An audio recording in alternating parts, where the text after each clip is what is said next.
Toonami Studios. Iron Man issue 8. Cantwell continues to show his chops as a writer because this might be the best thing that ever happened to Patsy Walker. I can't think of something better. Can you? I certainly can't. So I say that because this book is only Iron Man in title.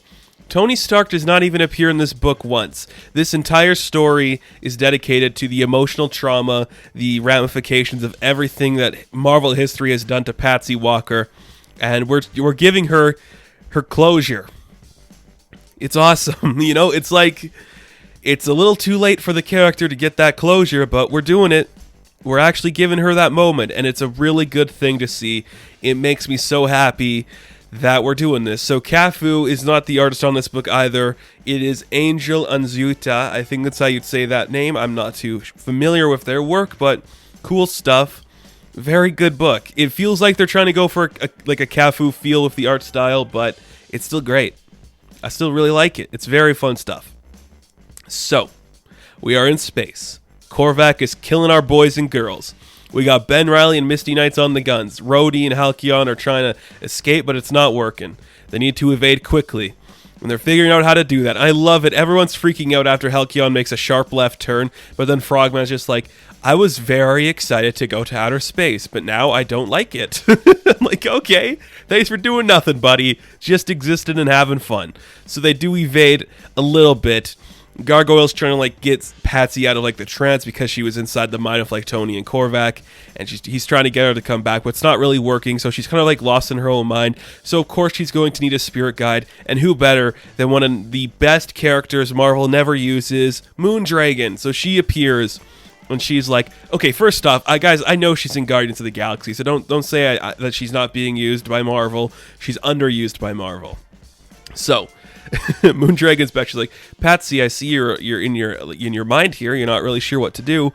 I'm here to help you. I'm far away. I'm doing stuff with the Guardians right now, but I'd like to take you on a spiritual journey to help you find a way to maybe use what I could do to you to go against Korvac. I'm here to make you stronger. So, if you need a history lesson of Patsy Walker, let's go into it.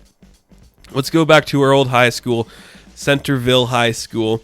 She's seeing her friends like Buzz, who's a guy she had a crush on and everything. It's very fun. She sees her friend Hetty. Again, a very Hetty, Patsy, very classic names from the 40s, the era of Marvel that this character comes from. You know, it's like that classic stuff. Millie the Model, you know, it's that era. It's that stuff. Y'all get it. Y'all get it. Oh, it's fun. I really like it. This was a really good book. So Patsy and Moondragon are in class, and they're just trying to figure out how you access the minds of the people you're seeing. So she's trying to figure out how she can get into the mind of her teacher in the classroom. She figures it out. She figures out how to throw an apple, so it's being in control or aware of your surroundings in the mindscape pretty much, so you can access those things and do that stuff. So her and Moondragon start walking down the hall. She gets called to the principal's office. And when she goes inside the principal's office, she sees her worst fear realized. And there is her ex-husband, Damian Hellstrom, just screaming, trying to attack her.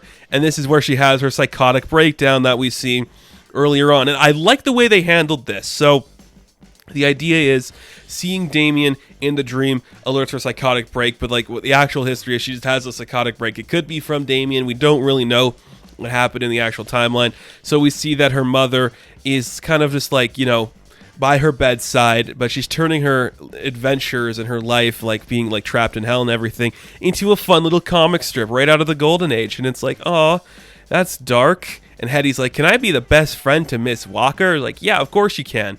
So let's exploit this girl's troubles. After she tried to harm herself, clearly you're oh, that's not good. Why would we do that? And it's a great exploration of the Patsy Walker character, because it's that kind of thing, the overbearing mother, the thing that she's never truly herself. Riverdale does it a little bit, where these people in this situation do extremes, but this feels more realistic to me. So we wake up Patsy. She's in a straitjacket, locked up in this room with all these panels. Moondragon comes to find her. They see her lying on the ground, and basically this version of Patsy that we see lying on the ground is all of her fear being eternalized. So every moment of her life, every scary thought or being afraid or anxiety-ridden moment that Patsy has went through is being internalized in this scene where we just see like a young woman lying on the ground, and basically Moondragon's like, with a soft touch you can free it, embrace it, and be free of it. And if you accept what it is and be comfortable with who you are, you can be stronger because of it. So it is a beautiful moment and a great thing to explore, especially if you are a person dealing with like mental health problems. Maybe you are depressed or you have anxiety. Just seeing this moment, I think, will help a lot of people. You know, you're just seeing like, you free it of that expression, you accept it, you accept who you are, the things you can't control, the things that happen to you, you hold on to it, and it'll make you feel even a little bit better that that is who you are and it's not who you have to be. I think that's a really great moment. I like that Catmull decided to put it in here. It added something to that character, and I really enjoyed seeing that. And then we cut back to reality, and we see that, oh, there goes gravity because everything bad is happening. And it, like, Patsy's back in reality, so she's able to snap out of everything happening, take things into control, and she uses her brain power now to kind of get everybody back on track, to evade everything happening. She uses some of her mental power to kind of play tricks on Korvac, so the entire ship there gets kind of like blasted out of sense, so they don't really know what's going on. And it's cool. It's great stuff. So they managed to snap out of it. Everything's going great. But now, when everything is like cleared up, they're like, "Where is Tony? Who knows? Who knows where Tony is? He's on some weird planet with some Canadian alien or something." Oh man, that's a great book.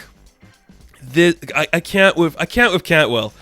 He's just proving to write some really good Iron Man stuff, and the fact that we could take an entire issue from this run that's already action-packed and full of a lot of character stuff, just to talk about Patsy Walker and have her relive her trauma and grow from it. I'm like, that is amazing, because it's the thing you can only do with an issue 8. If this is what you pitched to write the Iron Man book, we couldn't do it, but we're 8 issues in. Let's take a moment to talk about Patsy Walker, to let her explore her feelings, to process her grief, her trauma, her psychotic episodes, relive the stuff with her mother, her best friend, her ex-husband.